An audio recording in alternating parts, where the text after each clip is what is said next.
So, J. Ruud, what lovable book are we talking about today? Well, Stacey Margaret Jones, I'll give you a hint. The Magistrate. All right, I'll need another hint.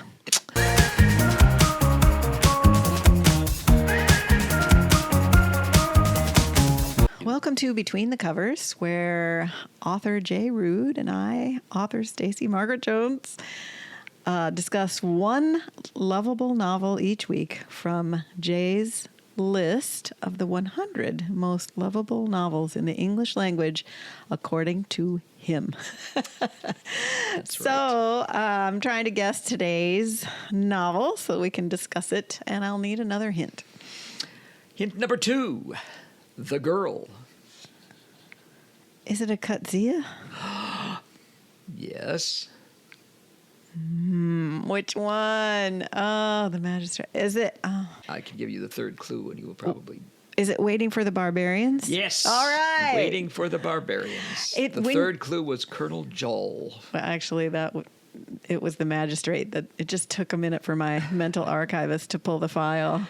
Yes. So, yes. All right. J.M. Waiting Coetzee. for the Barbarians, J.M. Coetzee, Nobel Prize winning author. Winner of the 2003 Nobel Prize. Some of the novelists that I am a completist of are in that small club. He's also there with Ishiguro. I'm also an Ishiguro completist. But all right. So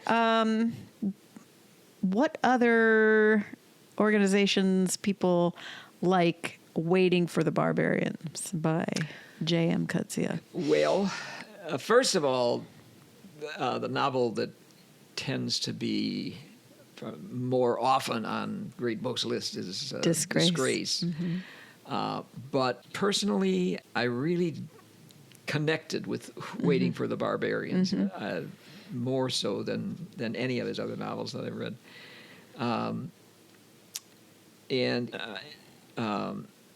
It was the first novel through which Coetzee gained an international reputation. Came out in 1980, so it was one of his earlier novels.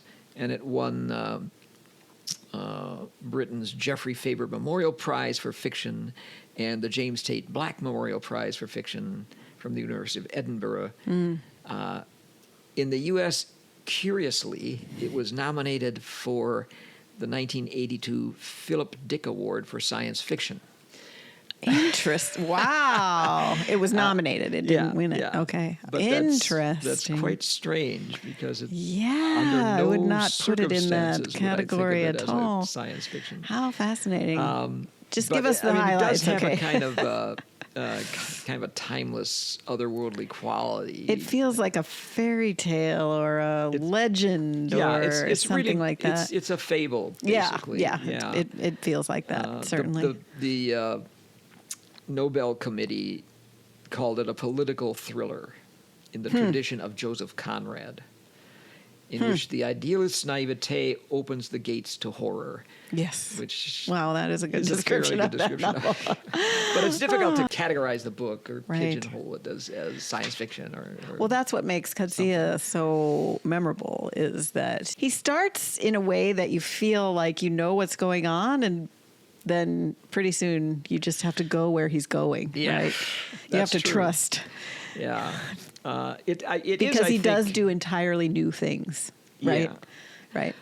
But it does seem like the rest of his novels are more realistic. Some of them are, Some of them are. This one's very kind of abstract, I guess, in its setting. Anyway, you asked about who else. It was listed on Larry McCaffery's 1999 list of the 20th century's greatest hits, which was published as a kind of response to the Modern Libraries list. BBC Radio Oxford put it on its 2020 list of 100 books you must read before you die. The Daily Mail called it one of the 100 novels to change your life. And in 2010, this is kind of interesting, the University of Buffalo included it on their list of 48 good books. Oh, I like which that. the university's faculty nominated as important to themselves personally. Right, I can see that. Yeah, that's what a great title. Like, we're not going to be all grandiose. Yeah, we're not going to say 100. We're just going to tell you these are some great books. There's 48 of them. Yeah, it's interesting because that's an interesting choice. The first Coetzee book I read was Age of Iron, which was suggested to me by my French friend who was doing her English literature Ph.D. on Coetzee. Yeah. And she gave me a copy because she thought I would like it. And I liked it so much, then I started reading everything. Everything else you were. There's a later novel, Slow Man, in which it does feel very realistic. And then suddenly this character from another book of his comes into the book and takes it over. And it is so, that's not realistic. No. Except as a writer, I have had a character walk into my novel that I did not plan and kind of take things over. So I don't know if my brain came up with that because I had read that book. I think what it taught me as a writer who reads is that you need to go where the book needs to go, right? Don't fight it. Just do it the best you can. But he is a very inventive writer. Yeah. And like I said, the book might start somewhere you think you know where you are, but you probably won't finish. You probably won't know where you are. You just have to trust him, and you have to go. And then you get to think about a lot of things, don't you think? Yeah. Well, let's talk a minute about how to pronounce the name, because you hear it pronounced so many different ways. I hear people pronounce it all kinds of strange ways. I think I said Coetzee for a long time because that's how I first heard it. And then I heard somewhere, maybe on NPR or something, that it was because it's Afrikaans. So you say each vowel, right? So you wouldn't say the, say Coetzee. That's what I've heard. The is... Yeah, Coetzee. The O-E is an like Coetzee, yeah. Coetzee. Maybe we learned how to say it when we were in South Africa. We did, actually. Okay. I think we had heard it before pronounced that way, but when we were in South Africa, it was confirmed. Clearly Coetzee. Right. So the down and dirty summary. Yes, let's see if you win the harps of glory or the trombones of utter debasement. Okay. The stakes get higher every week. The magistrate, who's the narrator of the story and who's unnamed, has been at a frontier post for many years as a representative of the empire. And he seems to be on relatively peaceful terms with the locals and essentially enjoys his position among them as a representative of the force that has colonized them. Into this comfortable setting, barges Colonel Joel, whose name, ironically, is Afrikaans slang for having fun. Oh, okay. He's not much more than a one-dimensional villain, which is, I guess, admissible in a fable. He essentially is the personification of imperialism. He's come to ferret out a rumored rebellion among the indigenous peoples, and by God, he's going to find it, even if he has to create it himself. And his methods of interrogation are simple and brutal. Pain is truth, he declares. All else is subject to doubt. And I guess I'll stop there, since I don't want to be accused of... Well, that is definitely Harps of Glory territory there. Good job. I think it's probably been about 25 years since I've read this novel. When I was on my Coetzee bender, when I first discovered him. But am I correct? There has been a recent film of it, correct? Yeah, okay. Yeah. So because I remember watching the film and it coming back to me, what happens in the book, because I didn't remember much more than kind of the setting or the scenario, right, that's involved in it. And then the clash of values, right, and the theme of colonialism, which of course is probably ever present for South African people. Yeah. That movie, by the way, starred Mark Rylance. Oh, yeah. As the magistrate, and Johnny Depp played Yes, that's correct. Colonel Joel. Yes, what a perfect Colonel Joel. You want the Pirates of the Caribbean to be Colonel Fun, don't you? Yeah. Yeah, that really was really no fun. interesting casting. He is no fun. This guy. That was very interesting casting. He wears these sunglasses all the time. Yeah. Which he does in the book, but it's more noticeable, I guess, Obviously. in the movie because you can see them all the time. But yeah, they're right in front of you. They seem to sort of symbolize his blindness. Right. To his blindness, but also his being removed, right? You can't see you can't connect with somebody's eyes when they're behind sunglasses. Yeah. So he can't see clearly, but nor can you see. Can't make him out. You can't connect with him in a meaningful way. No. And you can't really connect with him in the book. This novel, Coetzee is an existentialist writer. Don't you find that there are those themes in his books? And this novel, to me, was very much in that tradition because you have these kinds of power structures, the opacity of them, the relation, the colonialist power, the people, the indigenous people. Yeah. Nobody knows each other very well. Yeah. To me, it felt very Kafka.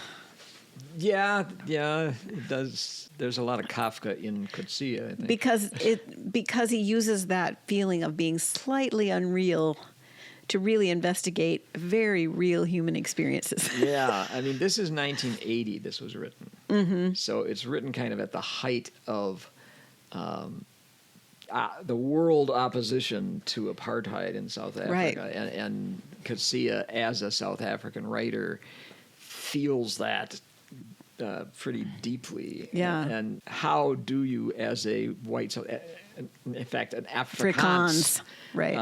South Africaner,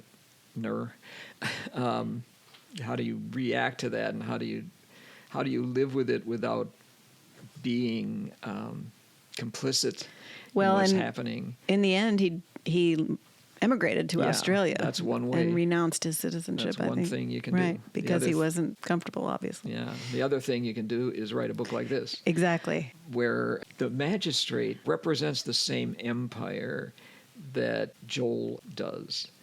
They're not conflicting powers. No. That's interesting. In fact, he owes his position to people like Colonel Joel. Mm-hmm. So Colonel Joel's basic method, as he says, of getting to the truth is torture. Right. He makes no bones about it. He describes how he gets to the truth. He says, first lies, then pressure, then more lies, then more pressure, then more lies, more pressure, and then comes the break.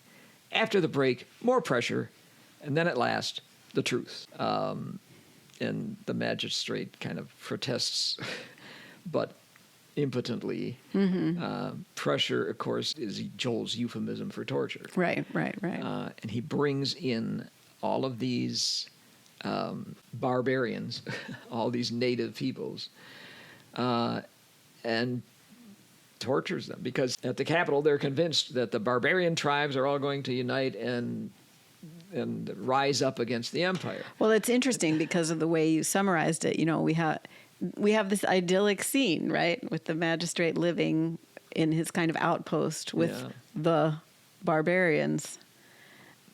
So his experience is not what the capital thinks is reality. No. But you can't tell them. No. That's what's Kafkaesque about it. There's no communication, right, in that way. No. The magistrate has had no trouble with these. He's been 30 years in this position and has never had any trouble. Right. But they don't listen to him, even though he's the one who's been there and been among these people for all these years. So there's that blindness. But the magistrate's kind of blind, too, because he doesn't recognize that he is not looked upon as one of them. Right. He's never going to be long. He's part of the colonial power structure. Yeah. And that's how they see him. Right. Maybe a slightly more benevolent one than... Because they don't have real consent. They have to, the indigenous people have to behave in a certain way. Yeah. Because of the power behind the magistrate. Yeah. Even if he doesn't feel like, he's pressuring, he's applying pressure. Yeah. His presence is pressure. Yeah. And, behind him is the threat of pressure. Of pressure. Yeah. And one of the things Coetzee seems to be implying is that living in South Africa, even if you aren't specifically for apartheid, right, you're still part of the problem, right?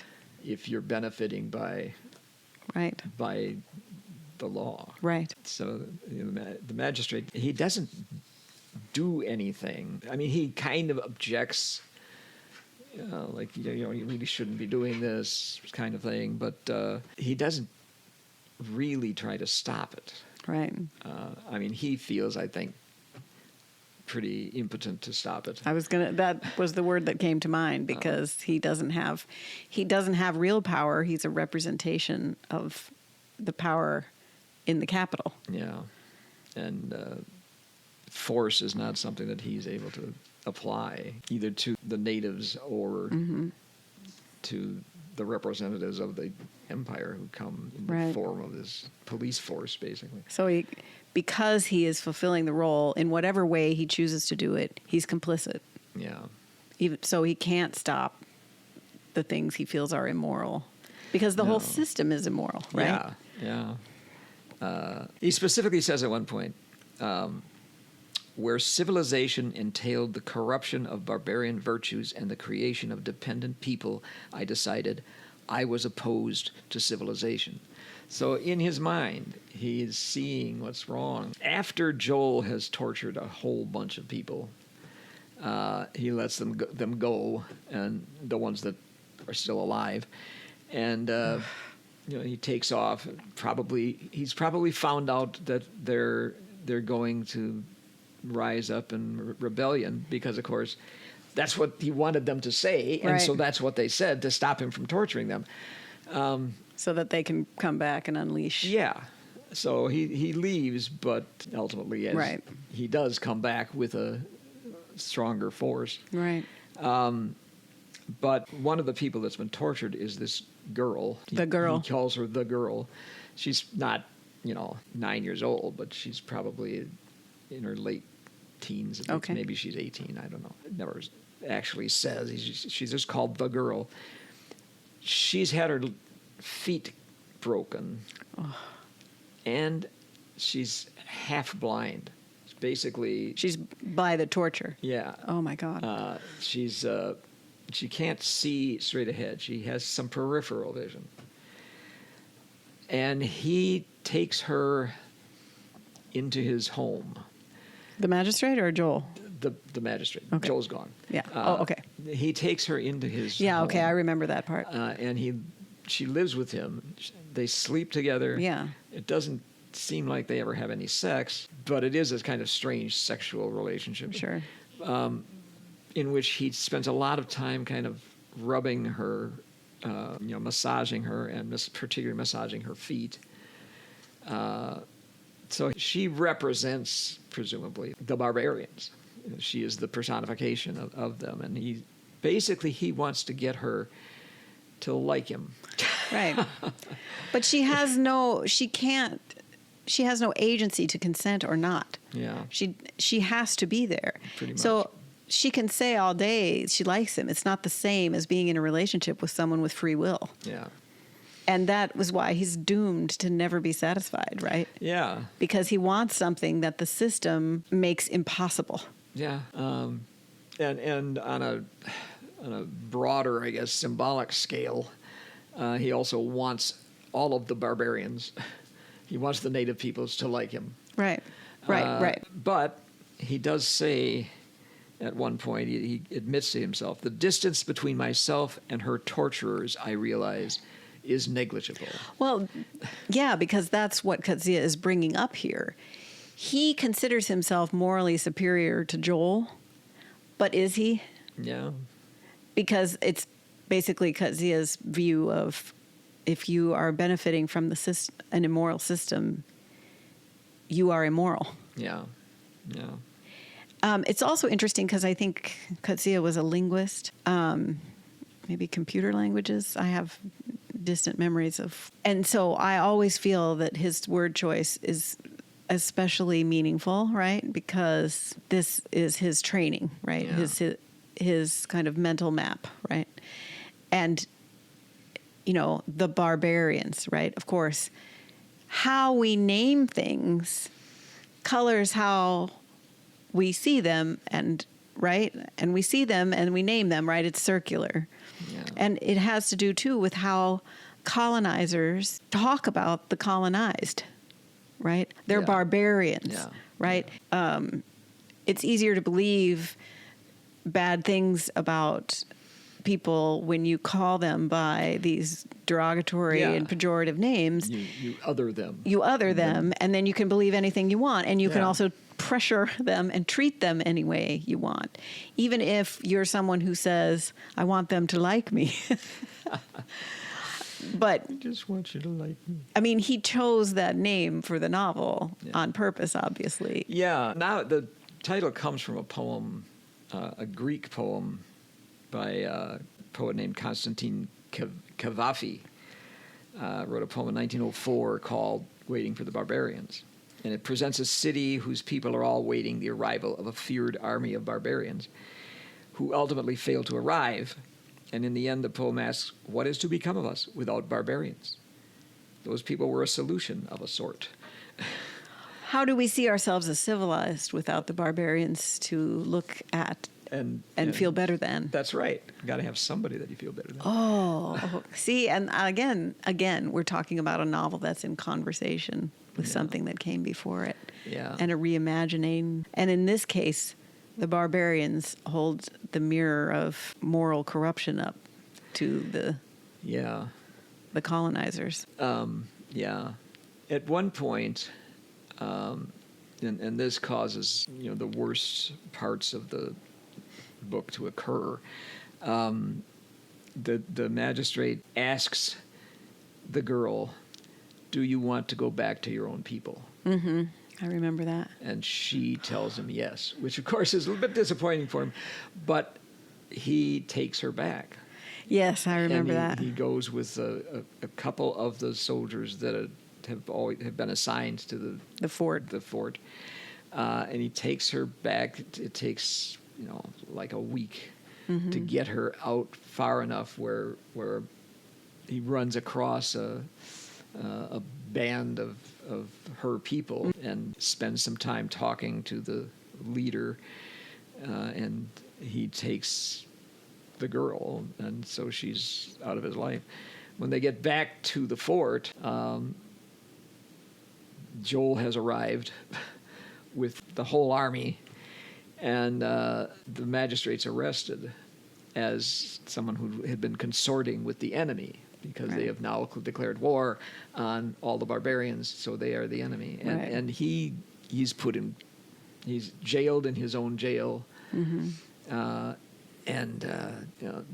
So it's a real turning point for him. And bad things happen, but I don't want any spoilers. No, but it's also interesting because within the system, he asks her what she wants, and she actually tells him, instead of saying, "Oh, I want to stay here because I'm afraid you'll kill me if I."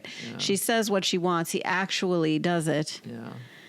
And then because the system is morally corrupt, then because he acknowledges her individual freedom and liberty, he becomes a criminal. He loses his own, which also is, I guess, as you say, it's a fable. Yeah. It's Coetzee is saying that within a corrupt political system, you are either advancing the corruption or jailed by it, right? Yeah. Like, these are your options. Yeah. Because that's what I don't remember who said this, but it's that brilliant line: the system will produce what it is designed to produce. That's true. So that's what it's producing here, is Joel with his army to suppress the made-up rebellion, if it's made up or whatever. Yeah. And than the magistrate jailed for seeing the humanity in the people they are meant there to oppress. Yeah. It's not a very long book, is it? No, it's only about it's actually less than 200 pages. It's like 195 pages or something like that. So it's a pretty quick read. Why did you choose this out of all the Coetzee? I was just drawn in by the atmosphere of it. That's a good point. He creates a complete world. Yeah. And the magistrate is really he's the kind of person that he is not that much better than most people. He's certainly not much worse than most people. He's a regular guy who's stuck in this place and is trying to figure out where he went wrong and what he can do. He's in a situation where his decisions are always between two bad choices. Pretty much, yeah. And he's trying to minimize that. Yeah. Right. Yeah, that's interesting. I'm not sure what my favorite Coetzee is. I think I always just really like the whole experience of any Coetzee novel. They're all so different, like Master of Petersburg and Life. Isn't there Life and Times of Michael Kay or something? Yeah. Those are very Kafkaesque. existentialist. I like Disgrace. I really love The Age of Iron, which is the first one I read. I think that's more accessible. It's kind of contemporary. Well, contemporary South Africa with all the political aspects coming, into the characters' lives. I really liked Faux. Yes. Which is the story. It's the Robinson Crusoe story told from Friday's point of view. I was thinking of Faux as well. And that's another way in which he's in conversation with this literature that's come before. Yeah. And then some of his later novels, Slow Man, Elizabeth Costello, I really liked, even though it's just, oh my God, it's so frustrating. She's so frustrating. And I think that was kind of a I think people find Coetzee himself to be difficult. I read a quote by someone who said they worked with him in an academic department in the university for years and never heard him talk once. He just is not, he doesn't give interviews. Yeah. He writes and you can read his writing and that's what you're going to find out. Yeah. Which is why he's probably less well known than he could be, he's not a celebrity. Because he doesn't seek any kind of... Not only does he not seek it, he refuses it. Yeah. And he's clearly very introverted. I think he is, and I also think that he has a very austere moral code, which makes it difficult for, he's not going to glad hand, right? Mm-hmm. But I think he might be kind of difficult to be around, so I think Elizabeth Costello is kind of him imagining what he's like to be around, because she is not easy to be around, this character, which I found interesting. And then he also has a kind of a autobiographical fiction trilogy, Boyhood, Youth. I can't remember. Yeah. And I've read those. I also read his essays on animal rights, veganism.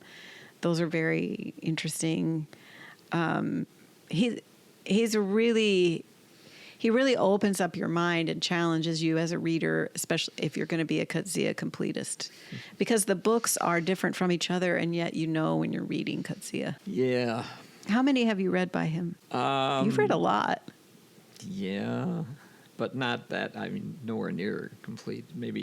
Probably 5 or 6. I've probably lost my completist title because I'm sure he's had probably new ones that I haven't kept up on, so I'll have to look that up. Odds on. Well, just getting back to Waiting for the Barbarians. Yeah, sorry. In a lot of ways, this is similar to last week's book, The Handmaid's Tale, in that it's an imagining. It's an imagining of a sort of a conquered people. Right. The narrator is unnamed, and the narrator is writing this while he's waiting for the barbarians, because the army is gone at the time the book ends. Okay. I shouldn't be spoiling it, but the only thing left is to wait for the barbarians to come. They probably had not had any intention of making war on the empire until they were attacked. Right. And then, now they are at war with him. So he's speaking into a kind of confused state. We don't know. He's writing, Yeah. but he doesn't have any idea if anyone will ever see this writing. Oh, yeah. So he doesn't know, as of Fred in The Handmaid's Tale, didn't know who her audience was going to be. He doesn't either. But he has, while he's been magistrate at this fortress, he has kind of been doing archaeological research, and he's been finding these messages or these kind of pieces of wood that had symbols on them that seemed to be a kind of writing, but he couldn't figure it out, and he'd been trying to figure out this code of writing and who these people were 1,000 years ago or however long it's been since these things were buried. And he decides that he's going to bury his writings where they might be found by some archaeologist in the future. Right. When they dig up his account, one thing they're going to find is this particular summary analysis. That's a quotation directly from the book. Okay. To the last, we will have learned nothing. In all of us, deep down, there seems to be something granite and unteachable. No one truly believes, despite the hysteria in the streets, that the world of tranquil certainties we were born into is about to be extinguished. No one can accept that an imperial army has been annihilated by men with bows and arrows and rusty old guns who live in tents and never wash and cannot read or write. And who am I to jeer at life-giving illusions? Is there any better way to pass these last days than in dreaming of a savior with a sword who will scatter the army hosts and forgive us our errors that have been committed by others in our name and grant us a second chance to build our earthly paradise? Well, then, you can see from this how Coetzee is an existentialist writer, because the characters don't understand their own existence, right? Yeah. They're trying to, like Fred was trying to claim her existence, right? The magistrate also is doing the same thing. They don't understand their existence within the current structure. It's not just the individual character. It's how does society exist, right? And how does man or woman exist within society? Yeah. And how do they claim their existence within that structure? But it's also a kind of denial of any kind of positive view of the future. Yeah. Because there is inside of everyone, he says, this darkness. Well, that's why I'm saying it is existential, because it is the question, can we exist? Can we continue to exist? Can our societies continue to exist? And maybe what we need is just to believe in some kind of a savior with a sword that's going to rescue us all, because isn't it pretty to think so? I will speak you into existence. Interesting. All right. Well, why might someone not like this book? Oh, I think this very solemn mood that... It's oppressive. Yeah, there's a kind of oppression there. That, something that if you watch the film, you really feel, I think. Yeah. And there's really no optimism in it. That's why it's oppressive. And that's why it's so lovable. That's right. I think it is lovable because he takes, like I said, simple, quote unquote, simple structures and imbues them with such depth and meaning, such thought exercises, ways to look at your own self and your own role and how you benefit from power imbalance, etc. Right? Yeah. It seems like a fable. Yep. But but fables teach us lessons. That's the point All right. of a fable. So how are you ranking this novel, my guy? Okay, I'm going to put this at number 24. All right. So it's right after Watership Down, which is another fable. Yeah. If you read through the list, then you'll be hitting clusters. That's right. And it's right before Heart of Darkness, which is another colonial story. And kind of has a fable feeling in some ways. Yeah. Certainly symbolism. Awesome. All right. Okay. Well, I hadn't expected Coetzee today, and it's always good to go back and visit him. Okay. Well, is it time for Chaos Reader? I guess so. That was crazy. So this is the book of poetry I'm about to read. I have not cracked it yet because I'm finishing up the Hungarian poetry collection I was reading, or the poetry collection by the Hungarian poet. But this is Marie Howe, New and Selected Poems, and it was given to me by my dogs for Mother's Day this year. And because it won the Pulitzer Prize for poetry this year. So I like to buy, I think that's, if somebody, is kind of interested in getting into poetry, I think that's a really good way to start, is to read, to get the current Pulitzer Prize winner, because even though it may be challenging, right, because poetry is not tame, there's going to be a lot of information online for you, right, because it won the prize, right? So there's going to be a lot of people talking about it or writing about it or reviewing the book, and that material will be a way into the book, right?